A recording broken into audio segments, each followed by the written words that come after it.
My guest today is Matthew Carter, class of 1995, the original graduating class of Governor's School. Hi, Matthew. How are you doing today? Very well, thank you. It's a beautiful day in Palmyra, Virginia. Excellent.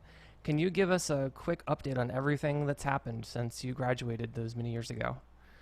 Goodness. I'll summarize the first big swath by saying I had a first career in academia. I went right from college to grad school and got my PhD in 2004. I was able to do it that fast because I got it in England at Oxford. And I taught first in England, then briefly in the US, and then for a long time in Ontario, Canada, as a professor of Latin and Greek with primary expertise in epic poetry of Virgil and Homer. And the poetry of the ancient world remains very dear to my heart. But I made a big switch, more than just a career switch, in the summer of 2013, when a marriage unraveled, when I needed to get sober from alcohol. And I've been back in Virginia, no longer seeing the world since the fall of 2013, where I've grown ever more active, both in issue politics in the Commonwealth and also in the wonder that is the recovery community in Virginia. I am proud to say I've been sober from alcohol for more than 5 years. Congratulations. That's a meaningful accomplishment. Although I've identified that big pivot, that big switch in 2013, the real through line, and that covers how I spent my time, even as a governor's school student up till now. I have stayed passionate about and really involved in as an amateur, playing the piano and singing. And every couple of years, I've challenged myself to learn a new language. So I'm proud of the continuity there, both in piano and in linguistics. Did you have a love for language even before Governor's School? Because I know the 6 years of language they had us take in Governor's School, I can't say that I've maintained any of my Spanish or German experience, but you've certainly excelled. Yeah, I had a middle school teacher. I went to Albert Hill, just down the road from the old TJ building. Middle school teacher, a couple actually, one Spanish teacher and one Latin teacher. And of course, it's unusual that you get Latin in a public middle school. Yeah, and I stayed friends with them, and they whet my appetite for the language teaching at GSGIS. Very cool. I saw on your timeline, did you get remarried? Did you get married again? I did just last month, and it sort of nicely underscores what I said before, because Kelsey and I first met at a political event, and then we got to know each other singing in choirs together.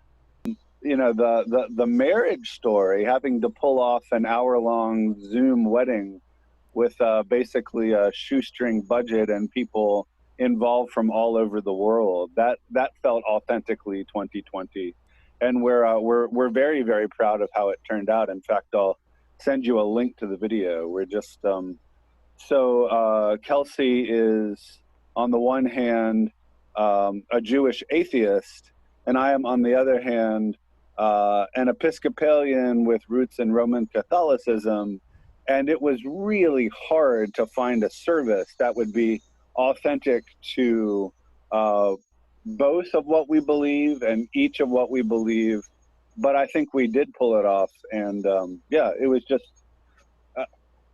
let the fact that I'm willing to show you, interviewer, this video be partial proof of how proud I am of it. I was able to dig through your Facebook, and there was this thing going around in 2009 called 25 Things, which you answered. Oh, yeah. Oh, my gosh. I'm so glad you mentioned it. Hold on. I need to make sure. There's two excerpts that I wanted to kind of pull from. One was I'm going to actually just read you what you wrote there because I think that a lot of people identify with this. Like, this was I don't remember which question it was an answer to, but it was just a thing. Like most everyone I know, I am ambivalent toward the religion of my childhood. The idea of unconditional and eternal forgiveness and mercy is so amazing to me that honestly I think it is beyond my understanding. Do you still feel that way? Were you able to come to terms? I kind of asked that in follow up to the marriage question because I think I was raised Presbyterian, and it was kind of coincidental that it happened to be Presbyterian. I never identified specifically with that religion, but that's just kind of how I was raised. And so what is it about Episcopalian that is meaningful to you, or how have you come to grips with that ambivalence? Yeah, well, first let me say, and I go out of my way not to make this obvious on social media or anything else. I am an aspirant for the Episcopal priesthood. I'm starting seminary next year. I had, before I caught this political bug, I had a first plan, which would have had me already done by seminary. I was going to start in 2016, but then I got a chance to campaign against Trump, and that seemed more urgent at the time. Without sort of professing any frustrating agnosticism, I find that the more that I actually study these questions, the more the kind of Socratic humility takes over, and I just have to say how little I actually understand about it. In terms of the idea of mercy and forgiveness, I would say my own views have been nuanced and massaged by Kelsey, who's a big believer in a Jewish teaching on mercy and forgiveness, which is it's all well and good and it brings great relief to the forgiver, but it can't be offered sincerely unless the other party shows atonement, a willingness to change.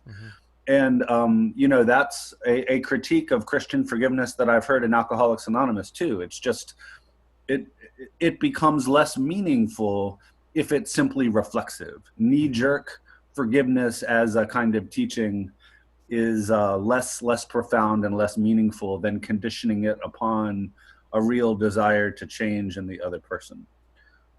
So that's the best specific I can offer you to the question, but I'd rather frame it in the larger thing of realizing with great awe and reverence just how much there is to learn about the history of theology. I find that I think I know less about it as time goes on, not more. So the election looms large this year. What specific things are you doing? Like what activities or groups are you a part of that you're active in, and to try to make a meaningful impact there? Okay, well, I will say this in a kind of time capsule certainty. A lot of people agonize about expressing their political philosophy. I think I've distilled it to something tangible and real. I am committed to working to elect Black women. That is where my political journey in Virginia has taken. So I'm working for my friend Amy Wentz, who's running for Richmond City Council in the 8th Ward. I'm working for my friend Alexis Rogers, who's challenging the incumbent LeVar Stoney. That was sort of an outgrowth of the violent anti-protester behavior on the part of police at Marcus David Peters Circle. I'm choosing all these words very carefully. I know how the game is played, but yeah. What I am doing, I guess if you want to put a metric on it, making phone calls and doing other kinds of direct voter contact and even a little bit of fundraising for these wonderful, wise Black women whom I'm proud to call my friends. I wanted to ask kind of a provocative question. Like, is it harder today than it was 20 years ago to be a good white man, whatever that means to you? That is provocative.